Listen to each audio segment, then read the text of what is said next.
ইলিশ মাছ ভাজবো বলে ম্যারিনেট করে রেখেছিলাম। ঠিকই দেখতে পাচ্ছেন এটা ইলিশ মাছ। ইলিশ মাছ ভাজবো হলুদ লবণ ভিনেগার দিয়ে মেখে রাখলাম। ভাইরাল কড়াইয়ে সরিষার তেল দিয়ে দিলাম মাছ ভাজার জন্য। তেলটা গরম হওয়া পর্যন্ত অপেক্ষা করব।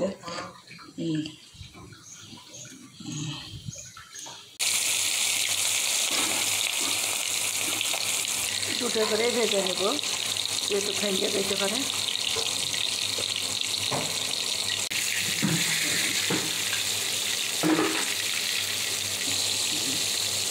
তারপরে মাছটা টেস্ট হবে।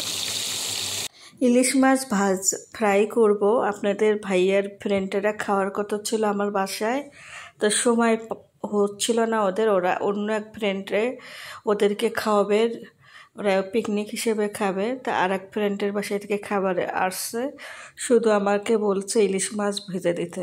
তো ইলিশ মাছগুলো ধুয়ে পরিষ্কার করে নিলাম। লবণ হলুদ 2 টেবিল চামচ ভিনেগার দিয়ে আমি ম্যারিনেট করে রেখেছিলাম। তো সব ভিডিও আমি তুলতে পারি না। তো এখন এইদিকে আমি সরষের তেল দিয়ে কড়াইতে দিয়েছিলাম, ভাইরাল কড়াই। তো ভাইরাল কড়াই দেখতেছি মাছ ভাজাগুলো হচ্ছে না। তখন আমি এই কড়াইটা চেঞ্জ করে আবার তাওয়া দিলাম। তাওয়াতে মাছ ভেজে নিব। 15টা মাছ ছিল, 2টা মাছ আনছিল ওনাদের জন্য। শুধু লেজ মাথাটা রেখে সব মাছই ওনাদেরকে ভেজে দিয়েছি। এরকম করে ভেজে নিব সবগুলো মাছ। আমি হটপটে দিয়ে দেব, যেহেতু ঠান্ডা হয়ে গেলে খেতে ভালো লাগবে না। তাই হটপটে প্রতিটা তাওয়ায় ভেজে নিচ্ছি আর বাটিতে সেজে রাখতেছি। 4 বাটিতে দিয়ে দেব। তো এরকম করে আমার মাছ ভাজা সম্পূর্ণ হয়ে গেল। এখন পেঁয়াজ কাঁচামরিচ দেবো। এই যে আমি হটপটে মাছগুলো তুলে নিয়েছি হটপটের বাটিতে 4টে করে। ওই একই তেলে যে তেলটা বাঁচছিল ওই তেলের মধ্যে আমি পেঁয়াজ ফ্রাই করে নিলাম।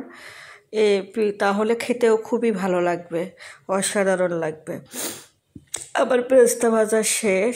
আমি 4টে বাটিতে এভাবে বেরেস্তা দিয়ে পরিবেশন করে নিব।